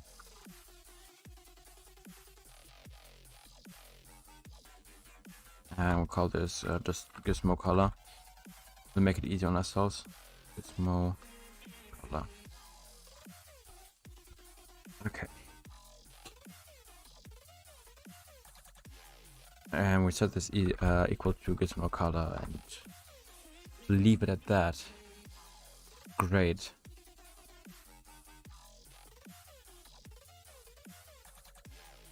So we can just assign red. And that didn't work out at all. Ah, now. So this just makes it a little more easily visible. So now if I were to start this, wait.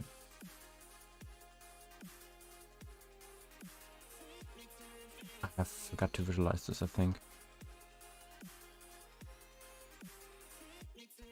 I have. Okay, that's not that big of a deal though. That's gonna be pretty fast.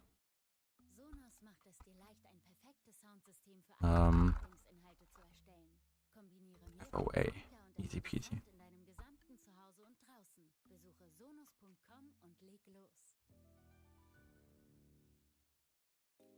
Good.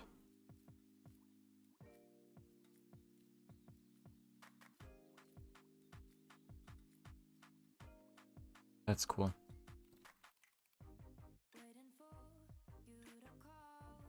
So now we have this, and we can see which enemies do what exactly. So let's like turn this boy around. Oh, nothing happens. That's great. That's always good.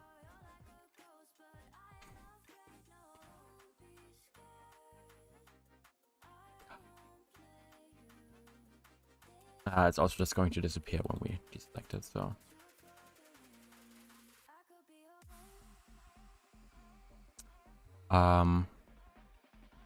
We actually have to take this. Oh wait, which one was that? Oh, the frustum. Multiplied.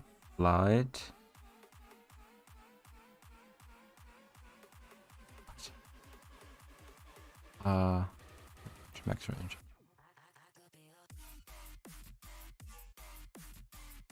Okay.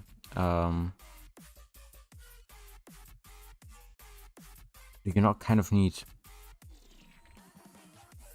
like a forward. I'm just going to, but it's not going to work.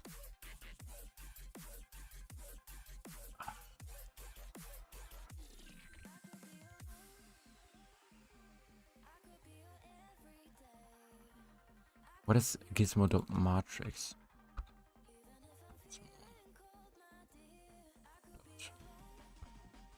What can I do here? What does this?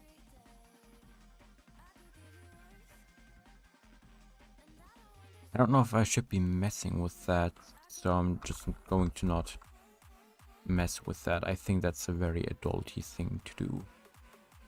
But doesn't this like need a forward? I'm just going to set this to transform to forward and see what happens.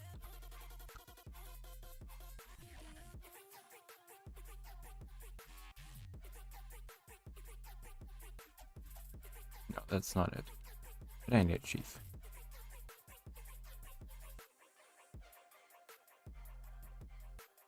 That's good. Okay, then I have to think.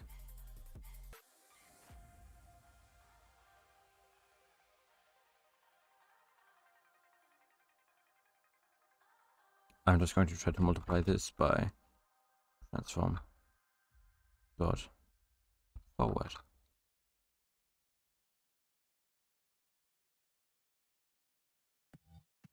Okay.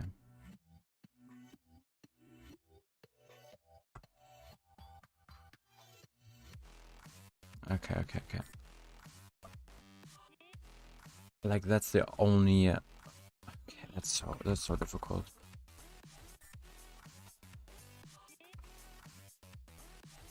Maybe dot magnitude.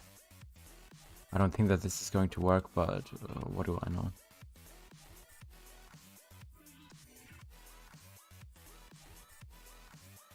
Okay. No, that didn't work. Worst thing is that I can't even like show you. I mean, like it draws the thing, but yeah, like what can I say? It draws the thing, but it's useless to me this way because I can't really see the direction that it's looking in. So I guess I will just forget about this.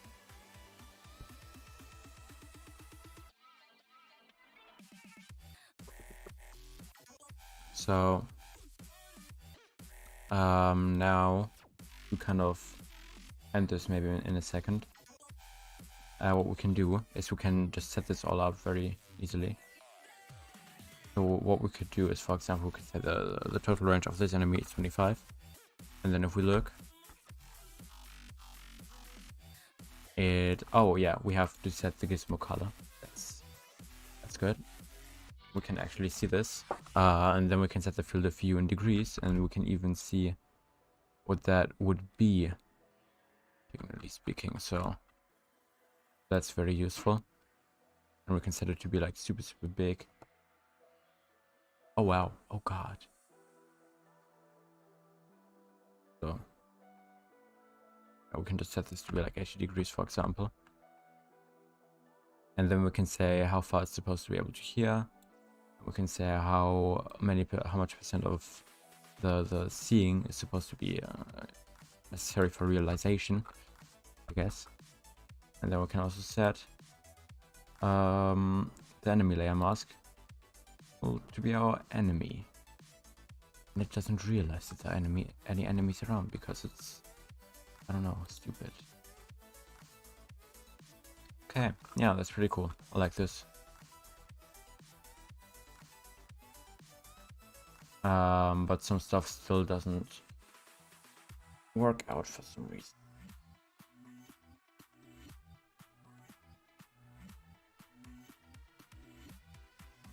I mean, oh yeah, because we're not on runtime. Cool.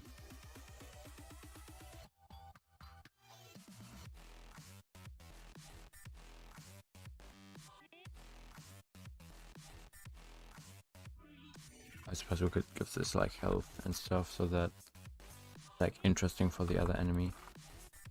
We'll just add it, give it like 100 damage, then you know, play around with these sliders, I guess, for fun. Yeah, and then nothing happens. Give it like 10 stuff in the inventory. And then here, do we have a target? No, we don't. Cool. So I still don't know what it means. Like something is out of range, but it tells me line 243, and at least last time that was at the end. Yeah, at the end of the script. So I don't know what it means. Yeah, that's unfortunate. But I think that kind of sums up today's stream anyways. I think we made a good amount of progress here.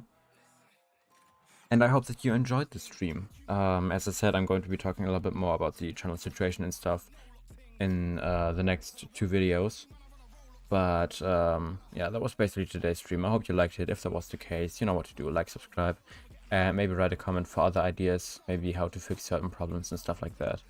And have a good day. So yeah, let's just